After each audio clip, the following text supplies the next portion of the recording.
रामायण का रहस्य, सत्य की अग्नि परीक्षा। प्राचीन काल की बात है, जब भगवान श्री राम का राज्याभिषेक हो चुका था और अयोध्या में न्याय, धर्म और शांति का राज्य स्थापित था। राम राज्य में कोई दुखी नहीं था, कोई पापी नहीं था और कोई अन्याय नहीं था। लेकिन एक दिन राजमहल में एक अजीब घटना घटी। भगवान राम के प्रिय अनुचर हनुमान जी, जो अयोध्या में ही निवास कर रहे थे, अचानक राज दरबार में आए और बोले, प्रभु, अयोध्या में एक अद्भुत घटना घट रही है। नगर के पश्चिमी छोर पर स्थित एक साधारण से घर में एक रहस्यमयी आग प्रकट हुई है, जो न जलती है न बुझती है। वह घर जलता नहीं, परंतु वहां से लगातार धुआं उठता रहता है। नगरवासी भयभीत हैं। राम ने तुरंत मंत्री गणों और भाई लक्ष्मण के साथ वहां जाने का निश्चय किया। जब वे उस स्थान पर पहुंचे तो उन्होंने देखा कि एक छोटे से घर से लगातार धुआं उठ रहा था, परंतु उसमें आग की लपटें नहीं थीं और न ही वह घर जल रहा था। राम ने वहां उपस्थित एक वृद्ध ब्राह्मण से पूछा, महात्मन, यह कौन सा चमत्कार है? यह धुआं क्यों उठ रहा है? वृद्ध ब्राह्मण ने सिर झुकाकर उत्तर दिया, राजन, यह कोई साधारण धुआं नहीं, यह उस सत्य की गवाही है जो अब तक दबा हुआ था। यह धुआं तब तक उठता रहेगा जब तक सत्य प्रकट नहीं हो जाता। राम ने विस्मय से पूछा, कौन सा सत्य? किसका रहस्य? ब्राह्मण ने कहा, यह कथा त्रेता युग के उस समय से जुड़ी है जब आपने माता सीता को अग्नि परीक्षा के लिए भेजा था। यह सुनते ही राम चौंक गए, परंतु माता सीता तो अग्नि से निर्विकार होकर बाहर आई थीं। उनका पवित्रता प्रमाणित हो चुकी थी। फिर यह रहस्य क्या है? ब्राह्मण ने कहा, प्रभु, अग्नि परीक्षा के समय माता सीता स्वयं अग्नि में प्रविष्ट नहीं हुई थी, बल्कि उस समय अग्निदेव ने उनके स्थान पर उनकी छाया माया सीता को अग्नि में प्रविष्ट किया था।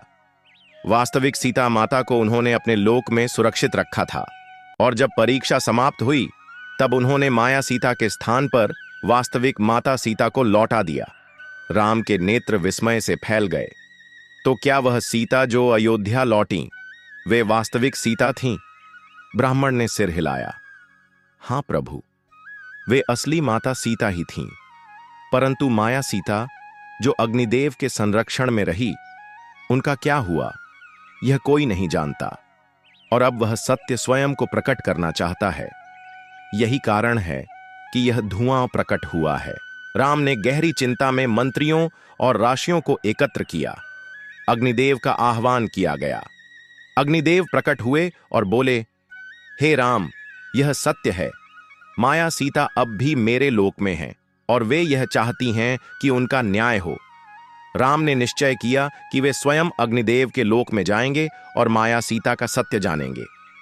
अग्निदेव का लोक और माया सीता का रहस्य हनुमान और गरुड़ के साथ भगवान राम अग्निदेव के लोक में पहुंचे।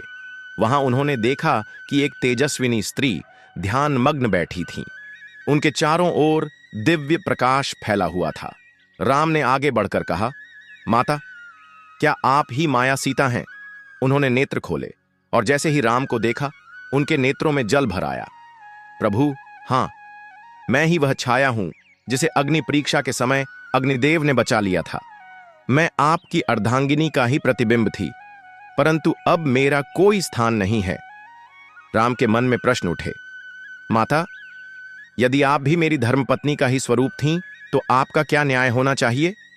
माया सीता मुस्कुराईं और बोलीं, प्रभु, सत्य को न तो कोई स्वीकार करता है न अस्वीकार। सत्य केवल अपने रूप में प्रकट होता है। मेरी परीक्षा कभी नहीं हुई क्योंकि मैं परीक्षा के योग्य नहीं थी। मेरी उत्पत्ति ही केवल आपकी सेवा के लिए हुई थी, परंतु अब मेरा कार्य समाप्त हो चुका है। अग्निदेव ने कहा, प्रभु, माया सीता अब पुनः अग्नि में विलीन होना चाहती हैं क्योंकि उनका उद्देश्य पूर्ण हो चुका है। राम ने गहरी सांस ली और बोले, हे देवी, आप हमारी लीला का अभिन्न अंग थीं, आप सदा पूजनीय रहेंगी। इसके बाद माया सीता ने अग्निदेव से प्रार्थना की और अग्नि में प्रवेश कर दिव्य स्वरूप में विलीन हो गईं। उसी क्षण अयोध्या में वह रहस्यमयी धुआं भी शांत हो गया। राम का आत्ममंथन अयोध्या लौटने के बाद राम गहन चिंतन में थे। उन्होंने लक्ष्मण से कहा, भैया, संसार केवल वही देखता है जो प्रत्यक्ष होता है। परंतु जो रहस्य पर्दे के पीछे रहते हैं उनका प्रभाव भी अनंत होता है। माया सीता के बलिदान ने मुझे यह सिखाया कि सत्य के कई रूप होते हैं, परंतु अंत में सत्य की ही विजय होती है। लक्ष्मण ने कहा, प्रभु, आपने धर्म और न्याय का जो आदर्श रखा है वही सत्य की पहचान है। यह रहस्य अब संसार के लिए एक नया मार्गदर्शन बनेगा। और इस प्रकार एक ऐसा रहस्य जो युगों तक छुपा रहा वह प्रकट हुआ, और सत्य की अग्नि परीक्षा ने एक नए रूप में न्याय का संकल्प लिया। श्री राम, जय राम, जय जय राम। वाल्मीकि रामायण से जुड़ी एक और रहस्यमयी कहानी, सीता माता का वनवास। प्राचीन काल में अयोध्या के राजा दशरथ के महल में अत्यंत सुखमय जीवन व्यतीत हो रहा था। उनके 4 पुत्र थे, राम, लक्ष्मण, भरत और शत्रुघ्न। उन सभी में राम सर्वश्रेष्ठ थे और उनका व्यक्तित्व, शक्ति और धर्म में निष्ठा उन्हें हर किसी से अद्वितीय बनाती थी। एक दिन राजा दशरथ ने अपने मंत्रियों से परामर्श किया और यह तय किया कि अब राम को राज्य का उत्तराधिकारी घोषित किया जाएगा। यह समाचार सुनकर अयोध्या नगर भर में उल्लास का माहौल था और हर जगह खुशी की लहर दौड़ रही थी। लेकिन यह खुशियां बहुत देर तक नहीं टिक पाईं। राजा दशरथ की पत्नी कैकेयी, जो राम के राज्याभिषेक के पक्ष में नहीं थी, ने अपने पिता के दिए हुए 2 वरदानों का प्रयोग किया। उसने अपने पति से आग्रह किया कि राम को वनवास भेजा जाए और उसके बेटे भरत को राजा बनाया जाए। कैकेयी की बातों में ऐसा जादू था कि राजा दशरथ ने बिना किसी विरोध के राम को वनवास देने का आदेश दिया। जब राम को यह दुखद समाचार मिला तो उन्होंने इसे अपने कर्तव्य के रूप में स्वीकार किया और तुरंत वन जाने की तैयारी करने लगे। लेकिन राम के साथ उनकी पत्नी सीता भी वन जाने का निश्चय करती हैं। सीता का हृदय अपने पति के बिना वन में नहीं रह सकता था और वह अपने पति के साथ हर परिस्थिति का सामना करने को तैयार थी। राम ने सीता से कहा, माता, आप अयोध्या में ही रहें। यह यात्रा मेरे लिए कठिन हो सकती है और मैं नहीं चाहता कि आप भी कष्ट सहें। परंतु सीता ने दृढ़ता से कहा, भगवान, मैं आपकी सेवा में समर्पित हूं और जहां आप जाएंगे मैं भी वहीं जाऊंगी। सीता का यह निर्णय केवल एक पत्नी का नहीं, बल्कि एक नारी का, जो अपने पति के साथ हर दुख सुख में भागीदार बनने के लिए तैयार हो, इसका प्रतीक था। राम ने सीता की इच्छाओं का सम्मान किया और दोनों वन के लिए चल पड़े। वन में राम, लक्ष्मण और सीता ने घने जंगलों, कठिन रास्तों और कई बाधाओं का सामना किया। उनका जीवन संघर्षमय था, लेकिन उनका संकल्प दृढ़ था। एक दिन रावण ने सीता को लंका ले जाने के लिए छल से उनका अपहरण कर लिया। राम ने सीता की खोज में हर स्थान को खंगाला। रावण के विरुद्ध युद्ध में उनका साथ देने के लिए हनुमान और वानर सेना भी साथ आई। यह युद्ध केवल राम और रावण के बीच नहीं था, बल्कि यह सत्य और असत्य, धर्म और अधर्म के बीच की एक महान लड़ाई थी। राम ने रावण का वध किया और सीता को मुक्त किया, लेकिन सीता ने यह रहस्य उजागर किया कि उनका वनवास केवल राम के आदर्शों को स्थापित करने के लिए था। यह राम के द्वारा धर्म की रक्षा का एक प्रतीक था और यह दर्शाता था कि धर्म की राह पर चलने के लिए बलिदान और त्याग की आवश्यकता होती है। इस प्रकार राम के जीवन से जुड़ी यह रहस्यमयी कहानी हमें यह सिखाती है कि सत्य और धर्म के मार्ग पर चलते हुए हमें कठिनाइयों का सामना करना पड़ता है, लेकिन यदि हम दृढ़ नायक और नायिकाएं बने तो हम हर कठिनाई को पार कर सकते हैं। 1. सीता की अग्नि परीक्षा और उनका रहस्यमयी अंत। जब भगवान राम ने रावण का वध कर दिया और सीता माता को मुक्त कराया, तब अयोध्या में सबने सोचा कि अब सब कुछ ठीक हो गया है। लेकिन असली परीक्षा तो अब शुरू हुई थी। जब सीता माता लंका से वापस लौटीं, तो अयोध्या वासियों में कुछ लोगों ने उनके चरित्र पर संदेह करना शुरू कर दिया। उन्हें लगा कि सीता इतने दिनों तक रावण की नगरी में रही तो शायद वह पवित्र नहीं रही होंगी। यह सुनकर भगवान राम का हृदय टूट गया, लेकिन उन्होंने धर्म और समाज के नियमों को प्राथमिकता दी। राम ने सीता से कहा, जनता का विश्वास ही एक राजा की सबसे बड़ी ताकत होती है। मुझे तुम्हारी पवित्रता पर कोई संदेह नहीं, लेकिन समाज को यह साबित करना होगा। सीता ने मुस्कुराकर अपने पति को देखा और बिना किसी विरोध के अग्नि परीक्षा देने के लिए तैयार हो गईं। उन्होंने अग्नि देवता का आह्वान किया और कहा, यदि मैं पवित्र हूं तो यह अग्नि मुझे छू भी नहीं पाएगी। जैसे ही सीता अग्नि में प्रवेश करती हैं, अग्निदेव स्वयं प्रकट होते हैं और उन्हें बिना किसी हानि के बाहर निकाल देते हैं।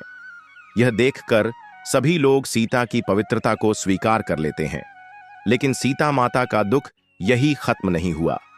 जब भगवान राम ने अश्वमेध यज्ञ करने का निर्णय लिया, तो नियमों के अनुसार यज्ञ में एक पवित्र पत्नी का होना आवश्यक था, लेकिन जनता के निरंतर संदेहों के कारण राम ने सीता को पुनः परीक्षा देने के लिए कहा। अब की बार सीता ने किसी को कुछ नहीं कहा। उन्होंने माता पृथ्वी का आह्वान किया और कहा, यदि मैं पवित्र हूं तो मुझे अपनी गोद में ले लो, हे मां। जैसे ही उन्होंने यह कहा, धरती फटी और माता सीता उसमें समा गईं। राम चकित रह गए और पूरी अयोध्या स्तब्ध थी। यह घटना इतनी रहस्यमयी थी कि आज तक इसका रहस्य कोई नहीं समझ सका। क्या यह एक दिव्य लीला थी या एक नारी का स्वाभिमान? 2 लवकुश की परीक्षा और राम का अंतिम वनवास। सीता के धरती में समा जाने के वर्षों बाद राम अपने शासन में व्यस्त हो गए। लेकिन एक दिन अयोध्या में 2 युवक आए जो अत्यंत शक्तिशाली और विद्वान थे। वे वाल्मीकि के आश्रम में पले बढ़े थे और उन्होंने रामायण को संगीतमय शैली में प्रस्तुत करना शुरू किया। जब राम ने उन्हें सुना तो उनका हृदय विचलित हो गया। उन्होंने उन लड़कों से पूछा, तुम कौन हो और तुम्हें यह कथा किसने सिखाई? तब वाल्मीकि प्रकट हुए और उन्होंने कहा, राजन, ये तुम्हारे ही पुत्र लव और कुश हैं, जिन्हें माता सीता ने जन्म दिया था। राम स्तब्ध रह गए। उन्हें एहसास हुआ कि उन्होंने अपने संदेह और समाज के डर से अपनी पत्नी और पुत्रों को खो दिया। उन्होंने तुरंत सीता को पुनः बुलाने का निश्चय किया। लेकिन जब वाल्मीकि ने सीता को बुलाया तो उन्होंने एक शर्त रखी। उन्होंने कहा, यदि समाज अब भी मुझे स्वीकार करता है तो मैं वापस अयोध्या आऊंगी, अन्यथा मैं पुनः धरती में समा जाऊंगी। लेकिन जनता अब भी मौन थी। किसी ने भी सीता के लिए आवाज नहीं उठाई। यह देखकर सीता ने माता पृथ्वी से फिर से प्रार्थना की और एक बार फिर धरती ने उन्हें अपनी गोद में समा लिया। राम ने अपनी गलती समझी, लेकिन बहुत देर हो चुकी थी। कुछ समय बाद उन्होंने भी अपनी देह त्याग दी और वैकुंठ धाम चले गए। इन कहानियों से हमें क्या सीख मिलती है? एक नारी का स्वाभिमान और उसकी परीक्षा बार बार ली जाती है, लेकिन सच्चाई कभी पराजित नहीं होती। 3. राजा को हमेशा न्यायप्रिय होना चाहिए, लेकिन उसे अपने परिवार के साथ अन्याय नहीं करना चाहिए। 4. अंततः प्रेम, विश्वास और सत्य ही हर परीक्षा को पार करने का मार्ग है। रामायण की ये रहस्यमयी घटनाएं हमें यह सिखाती हैं कि जीवन में चाहे कितनी भी कठिन परिस्थितियां आएं, हमें सत्य और धर्म के मार्ग पर चलना चाहिए।